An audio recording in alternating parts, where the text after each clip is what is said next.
Next chapter quadratic equations. Quadratic polynomial पढ़े थे हम लोग, उसी का ही ये क्या है, आगे है ना। क्वाड्रेटिक पॉलिनोमियल पढ़ा गया था, सेम वही है यहाँ पर भी, कुछ अलग नहीं है। बस वहां हम लोग पॉलिनोमियल्स पढ़ते थे, अब उसी चीज को हम यहाँ पर क्या करेंगे, अब इक्वेशन बना देंगे। इक्वेशन का मतलब क्या होता है, लेफ्ट हैंड साइड और राइट हैंड साइड, दो साइड्स होंगी, लेफ्ट हैंड साइड और राइट हैंड साइड। तो पॉलिनोमियल, सबसे पहले जनरल फॉर्मेट देखें इसका। जनरल फॉर्मेट क्या होता है क्वाड्रेटिक इक्वेशंस का, general format is ax square plus bx plus c equals 0। ठीक, ये होता है हमारा क्वाड्रेटिक इक्वेशन का जनरल फॉर्मेट। सॉल्व कैसे किया जाता है, और भी रिवाइज कर लेते हैं पहले। डिग्री कितनी है, डिग्री है 2, तो नंबर ऑफ जीरोज कितने होंगे, नंबर ऑफ रूट बोल दिया जाए या सॉल्यूशन बोल दिया जाए या जीरोज बोल दिया जाए, कितने हो जाएंगे, 2 हो जाएंगे। अब इन्हीं दो जीरोज को हम लोग एक को नाम देते हैं अल्फा और एक को नाम दे देते हैं बीटा। ठीक है, अल्फा और बीटा। पॉलिनोमियल में हम लोग पढ़ कर के आए थे, सम ऑफ जीरोज क्या होता है, minus b by a and product of zeros c by a. इसका काम यहां पर नहीं है। ठीक, अब यहां पर देखो हम लोगों को क्या चीज समझना है कि सबसे पहले क्वेश्चन क्या तुमसे पूछा जाएगा, कोई एक इक्वेशन लिख करके दे देगा और बोलेगा क्या ये क्वाड्रेटिक है कि नहीं है। क्वाड्रेटिक इक्वेशन होने के लिए ध्यान से सुन लो, ए जीरो नहीं होना चाहिए, बाकी दोनों जीरो हो सकते हैं। फॉर एग्जाम्पल मान लो मैंने तुम्हें दिया x प्लस 2 का whole cube is equal to x cube plus x plus 1 का होल स्क्वायर। ये मैंने एक इक्वेशन बना के तुम्हें दिया है और मैं तुमसे बोल रहा हूं क्या ये इक्वेशन हमारा क्वाड्रेटिक है कि नहीं है। इसको चेक करने के लिए सबसे पहले पूछा जाता है, तो तुम्हें क्या करना पड़ेगा, इसको सॉल्व करना पड़ेगा। एक्सपेंड करो, a प्लस बी का होल क्यूब क्या होता है, a cube plus 3a square b, तो 3 इंटू 2 6 एक्स स्क्वायर हो जाएगा, प्लस 3ab स्क्वायर 3 4 3 12 x हो जाएगा, प्लस 2 का क्यूब 8 हो जाने वाला है। ठीक है, equals x cube plus x plus 1 का होल स्क्वायर क्या होगा, a square plus 2ab plus b square. अब देखो क्या क्या चीजें सिंप्लीफाई कैंसिल आउट हो रही हैं, उसको कैंसिल आउट कर लो, इससे कैंसिल आउट हो जाएगा। एक्स स्क्वायर बचेगा कि नहीं बचेगा, सबको इधर लाओ, सॉल्व कर लो इसको। 5x square plus 10x plus 7 is equal to 0। X square है कि नहीं है यहाँ पे, अगर एक्स स्क्वायर बच गया मतलब ये क्वाड्रेटिक है। ठीक, सपोज करो तुम सॉल्व करते और वैल्यू आ जाती सिर्फ और सिर्फ 5x स्क्वायर होता, या होता ये 5x स्क्वायर प्लस 9, ठीक है, और या 9 सिर्फ बचता, या x प्लस 9 बचता। इसी को मान लो इसी तरह का इक्वेशन दिया गया था, तुम सॉल्व किए, तो ये क्वाड्रेटिक है कि नहीं है, 5x स्क्वायर क्वाड्रेटिक है 5x स्क्वायर क्वाड्रेटिक है, डिग्री 2 होना चाहिए। ये क्वाड्रेटिक है, ये भी क्वाड्रेटिक है, ये क्वाड्रेटिक है क्या ना, क्यों, डिग्री 2 नहीं है सर, मैक्सिमम डिग्री 2 होना चाहिए, मैक्सिमम डिग्री 2 होना चाहिए। ठीक है, एक्स स्क्वायर 9 यहाँ पे था, तो ये बात समझ आई। सबसे पहला क्वेश्चन यही पूछता है, एक इक्वेशन लिख करके दे देगा तुम्हें और बोलेगा check whether the given equation is quadratic और नॉट, क्या ये क्वाड्रेटिक है कि नहीं है। सबसे पहला ये चीज बोलेगा, सिंप्लीफाई करो, अगर एक्स स्क्वायर है वहां पे उसके साथ कुछ भी मल्टीप्लाई में हो कोई फर्क नहीं पड़ता है, एक्स स्क्वायर होना चाहिए। अगर एक्स स्क्वायर है बाकी कोई हो ना हो कोई फर्क नहीं पड़ता है, कुछ नहीं है फिर भी ये क्वाड्रेटिक है। ये यहाँ पे कांस्टेंट है, क्वाड्रेटिक है ये, यहाँ पे एक्स स्क्वायर नहीं है, इस वजह से क्वाड्रेटिक नहीं होगा ये। ठीक, तो हम लोगों ने एक बात समझ लिया यहाँ से कि सर चाहे ax square plus bx plus c is equal to 0 लिखा गया हो, चाहे लिखा गया हो ax square plus bx is equal to 0, चाहे लिखा गया हो ax square plus c is equal to 0, चाहे लिखा गया हो ax square is equal to 0, ये सारे के सारे हमारे क्या होते हैं, क्वाड्रेटिक होते हैं, क्वाड्रेटिक इक्वेशंस होते हैं ये सारे के सारे। शर्त बस एक ही है, एक्स स्क्वायर होना चाहिए, बाकी कोई हो या ना हो कोई फर्क नहीं पड़ता है। ठीक है, यहाँ तक हमको बात समझ आएगी। अब हमारे जो सिलेबस में है क्वाड्रेटिक में, इसको सॉल्व करना है हमें। सॉल्व करने के हमारे पास दो तरीके हैं, तरीके और भी हैं। एक था हमारा कंप्लीटिंग द स्क्वायर मेथड जो कि सिलेबस से हटा दिया गया है। हमारे पास दो तरीके होते हैं, एक होता है फैक्टराइजेशन मेथड जो तुम पहले से ही सॉल्व करते हुए आ रहे हो, वही मेथड है फैक्टराइजेशन। फैक्टर निकालेंगे इक्वल टू 0 दिखाएंगे, इधर दिस विल बी 0 और दिस विल बी 0। ठीक, दूसरा जो हम लोग नया मेथड पढ़ेंगे वो होता है क्वाड्रेटिक फॉर्मूला, जिसको श्रीधाराचार्य मेथड भी बोला जाता है और हिंदू फॉर्मूला भी बोला जाता है उसको हम लोग अब देखते हैं यहाँ पे। अभी तक हमको क्या देखना था, नेचर देखना था, मतलब क्वाड्रेटिक है कि नहीं है। क्वाड्रेटिक अगर है तो क्वाड्रेटिक अगर है तो अब सॉल्व करना है, हमें वैल्यू को निकालनी है। वैल्यू निकालने का मतलब क्या हुआ, जीरोज की वैल्यू बताओ। तो इसको सॉल्व करने का अपने पास दो तरीका है। पहला होता है फैक्टराइजेशन मेथड, जो चीज़ हम लोग बचपन से करते हुए आ रहे हैं। एक एग्जाम्पल लेकर के दोबारा से मैं उसको रिवाइज करा देता हूँ और उसके बाद से जाएंगे हम लोग श्रीधाराचार्य वाले पे। फैक्टराइजेशन मेथड, एक कोई क्वेश्चन हो, जैसे मान लो x square plus 7x plus 10 is equal to 0 लिखा गया, और यहाँ लिखेगा solve x square plus 7x plus 10 is equal to 0। Quadratic equation है कि नहीं है ये? इक्वेशन कैसे पता चल रहा है, क्योंकि लेफ्ट साइड में और राइट साइड में कुछ चीज़ें रखी गई हैं, तो ये क्वाड्रेटिक इक्वेशन है हमारा। अब इसको सॉल्व करना है फैक्टराइजेशन से। फैक्टराइजेशन का मतलब क्या होता था, एक्स स्क्वायर प्लस 10 को तोड़ो, 2 और 5 में तोड़ सकता हूं मैं, दोनों को जोड़ने पे 7 आ रहा है कि नहीं आ रहा है, तो मैं लिख सकता हूं 2x plus 5x plus 10 is equal to 0। यहाँ से x को कॉमन लिया जब तो कितना आएगा, ये x प्लस 2 आएगा, प्लस 5 को कॉमन लिया तो कितना आएगा, x प्लस 2 आएगा इज इक्वल टू 0। यहाँ से अगेन कॉमन ले सकता हूँ मैं, x plus 2 x plus 5 is equal to 0। इधर दिस विल बी 0 और दिस विल बी 0। ये फैक्टर कहा जाता है, सही है, इसको फैक्टर कहा जाता है। इसको हम लोग क्या बोलते हैं, फैक्टर बोलते हैं हम लोग। ठीक, ये हमारा फैक्टर है, तो या तो ये 0 या तो ये 0। तो therefore x plus 2 is equal to 0 और x plus 5 is equal to 0। x plus 2 is equal to 0 और x plus 5 is equal to 0। x की वैल्यू -2 या तो x की वैल्यू -5, या तो -2 होगा या तो -5 होने वाला है।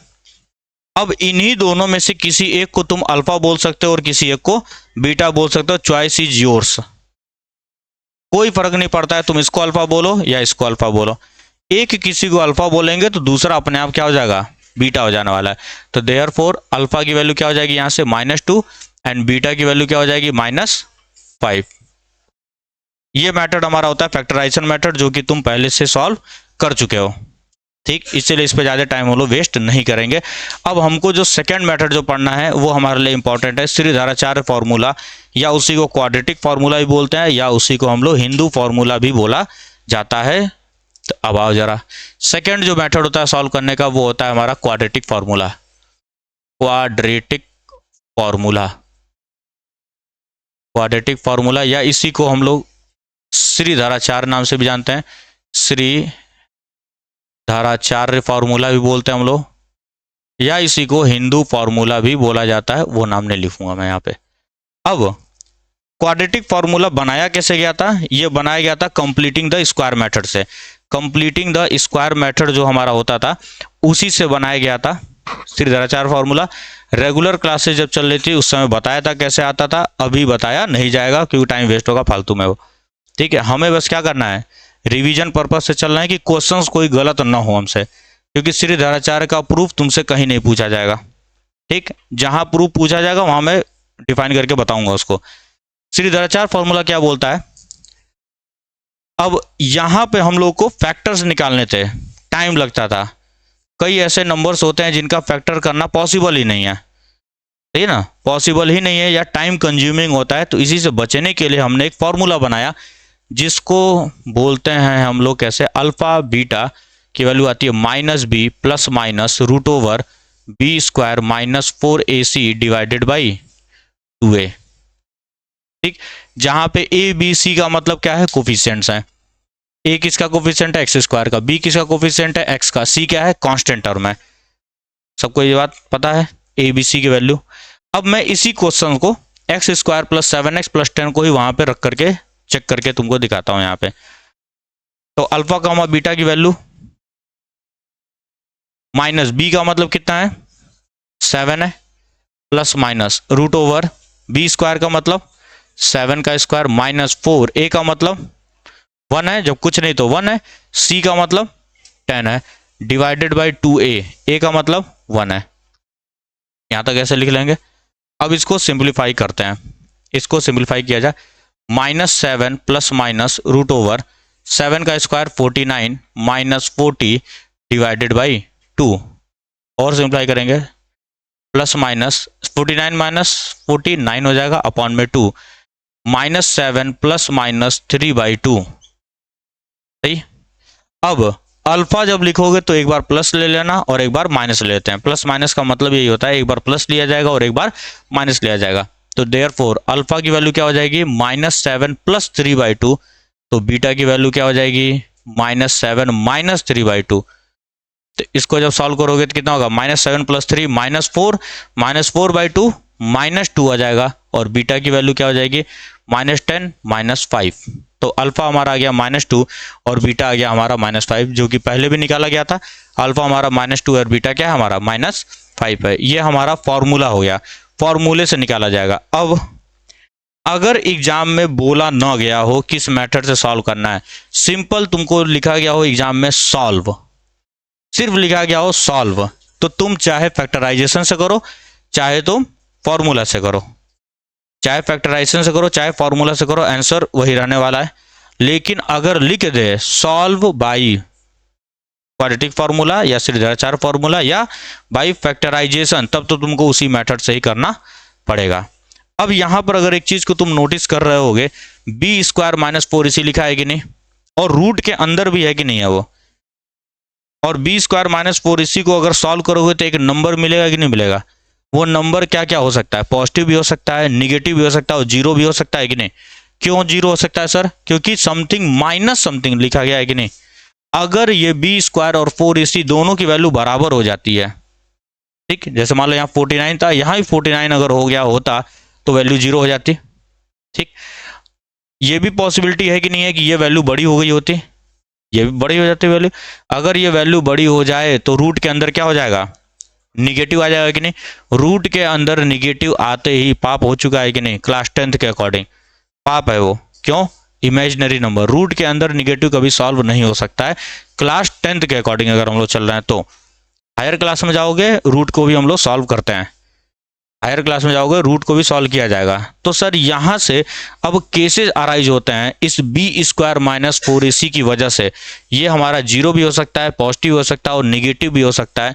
और अगर वो निगेटिव हुआ तो रियल रूट एग्जिस्ट नहीं करेगा। क्या रूट आएगा, इमेजिनरी रूट आएगा, नॉन रियल रूट आएंगे। अगर पॉजिटिव होता है तो रियल आएगा, जीरो होगा तो भी रियल आएगा। बता रही समझ में। तो क्या ये नेचर बता रहा है कि नहीं रूट का, जीरोज का या रूट का ये नेचर बता रहा है। किस नेचर का, वो रियल नेचर का है या नॉन रियल नेचर का है, रियल का है या नॉन रियल का है, ये चीजें बता रहा है।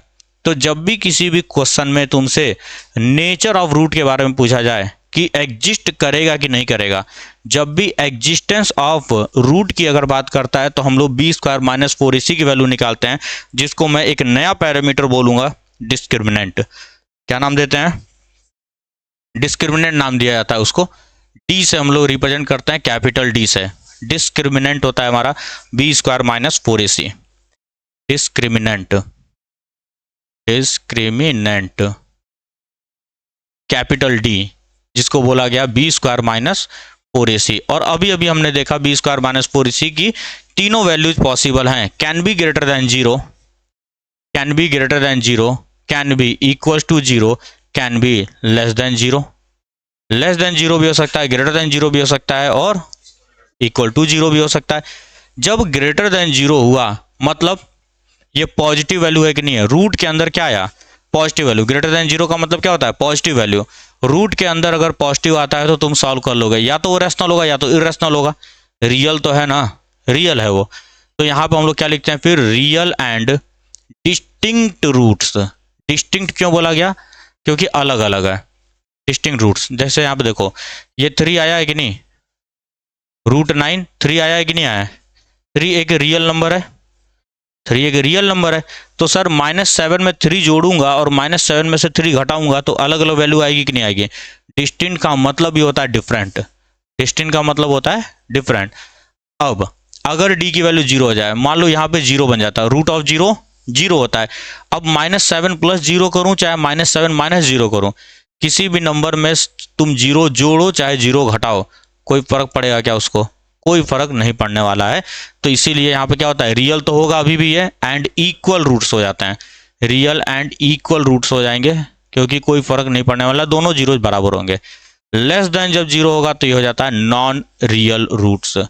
Non real roots, real root exist नहीं करेगा, क्योंकि निगेटिव नंबर आ गया रूट के अंदर, और हम लोग को पता है स्क्वायर रूट के अंदर निगेटिव नंबर रियलिटी में एग्जिस्ट नहीं करते हैं, ये हमारे इमेजिनेशंस में क्या करते हैं, एग्जिस्ट करते हैं, जिसको हम लोग नाम देते हैं इमेजिनरी नंबर का। यहाँ तो कोई आपत्ति? जब भी किसी सवाल में पूछा गया नेचर ऑफ रूट, नेचर बताओ, प्रकृति बताओ उसकी क्या है, तो तुमको क्या निकालना है, डिस्क्रिमिनेंट निकालना होता है। कई क्वेश्चन ऐसे देता है कि इज इट पॉसिबल, एक वर्ड प्रॉब्लम भी दिया गया तुम्हारे बुक में, इज इट पॉसिबल लिख करके दे दे कि a rectangle has width 4 more than its length. Possible नहीं है, विड्थ बड़ा हो गया है, लेंथ छोटा हो गया है ना। अरे मैं खुद उल्टा बोल रहा हूँ। इज इट पॉसिबल, सीधा लेके चलते हैं, is it possible that length of a rectangular field is 4 more than its width and its area is 300 metre square. क्या यह पॉसिबल है? जब भी कहीं पर पॉसिबिलिटी की बात करता हो या चेक करने की बात कर रहा हो, समझ जाना कि वहां पे डिस्क्रिमिनेंट निकालना है क्वाड्रेटिक में। अगर क्वाड्रेटिक इक्वेशन बन रहा है और नेचर की बात कर रहा है, पॉसिबिलिटी की बात कर रहा है, क्या ये केस पॉसिबल है कि नहीं है, तो याद रखना डिस्क्रिमिनेंट ही निकाला जाता है वहां पे। क्वेश्चन में डायरेक्ट लिख करके नहीं देगा फाइंड डिस्क्रिमिनेंट, है ना।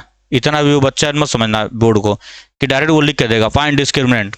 रेयर केसेस में देता भी है, ऐसी बात नहीं कि नहीं देगा, 2 नंबर के सवाल में देता भी है find discriminant of given quadratic equation, लेकिन मैक्सिमम टाइम पे वो वर्ड प्रॉब्लम बना करके देगा और बोलेगा क्या यह पॉसिबल है, और फिर लिखेगा if so calculate the value. अगर पॉसिबल है, अगर पॉसिबल है तो हमको आंसर भी निकालना है फिर। तो एक चीज याद रखना, जब भी किसी क्वेश्चन में पॉसिबिलिटी की बात की गई होगी, जब भी किसी क्वेश्चन में पॉसिबिलिटी की बात की गई है,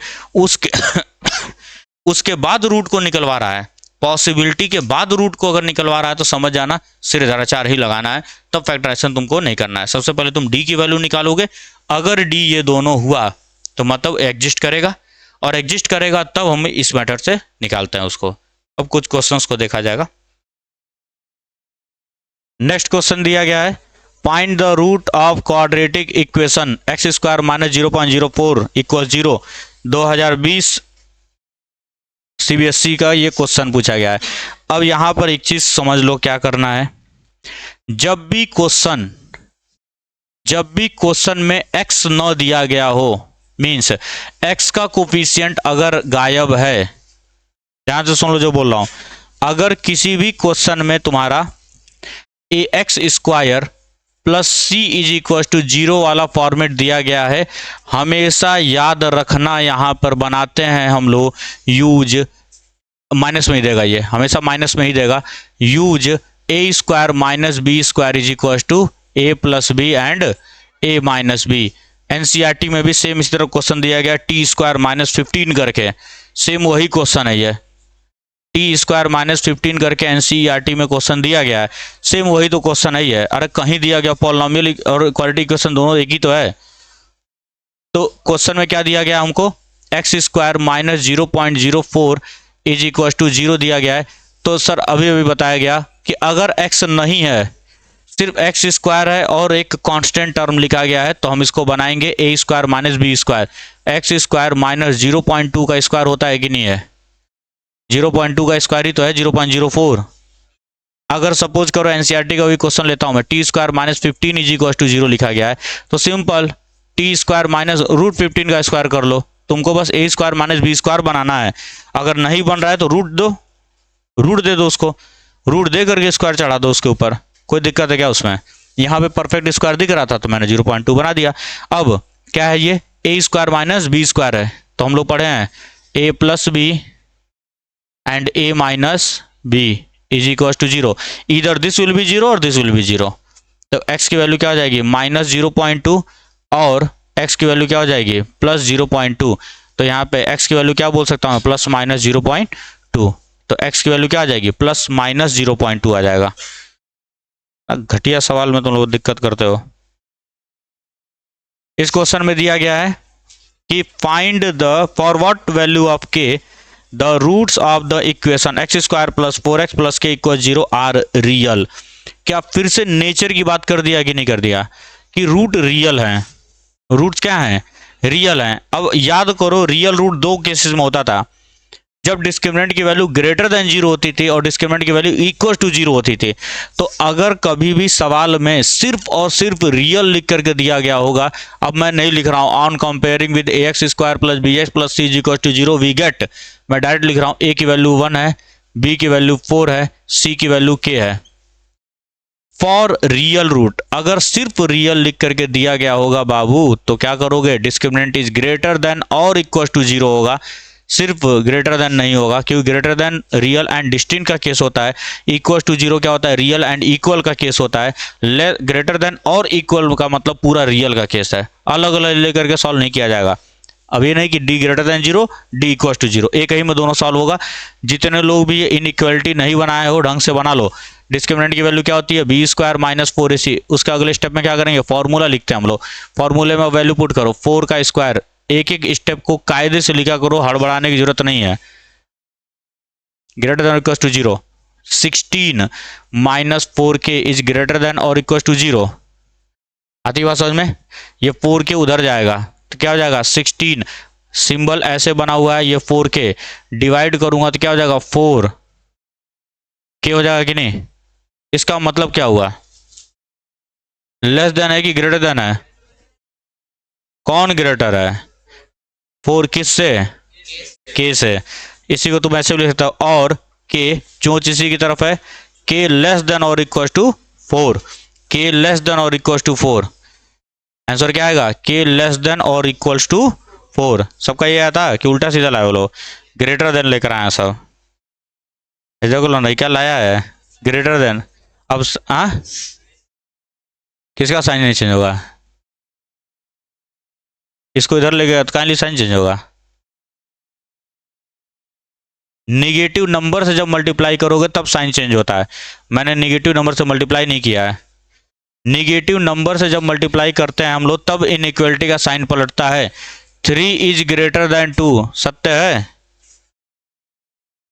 नहीं कौन कर रहा है, 3 इज ग्रेटर देन 2, लेकिन अगर दोनों तरफ में माइनस का मल्टीप्लाई कर दूं -3 और -2 तो -2 बड़ा हो जाता है, क्योंकि निगेटिव में छोटा तो एक्चुअल में वो बड़ा होता है। सही है, यहां मैंने मल्टीप्लाई नहीं किया बाबू, इसको मैं उठा के इधर लेकर गया हूं। इनइक्वालिटी का साइन तब पलटता है जब हम निगेटिव नंबर से मल्टीप्लाई करते हैं, यहां मैंने कहीं मल्टीप्लाई नहीं किया है, यहां मैंने सिंपल क्या किया है 4k को इधर लेकर गया हूं, मतलब दोनों तरफ 4k ऐड किया हूं मैं। मल्टीप्लाई करोगे तब इनइक्वालिटी बदलेगा, ध्यान से सुन लो सब लोग, क्योंकि कंफ्यूजन है, वो जिस पे दाव खेल रहे हैं उसी को कंफ्यूजन है, तो बाकी लोग को भी हो सकता है। तो ये 4k को इधर लगा, जब भी एडिशन या सब्ट्रैक्शन करते हो तुम निगेटिव नंबर या पॉजिटिव नंबर से कोई फर्क नहीं पड़ने वाला है, मल्टीप्लीकेशन करेंगे निगेटिव से तभी इनइक्वालिटी का साइन रिवर्स हो जाता है। यहाँ एग्जांपल भी दे दिया हूँ, 3 is greater then 2 but -2 is greater then -3। तो बस इतना ही आज के लिए।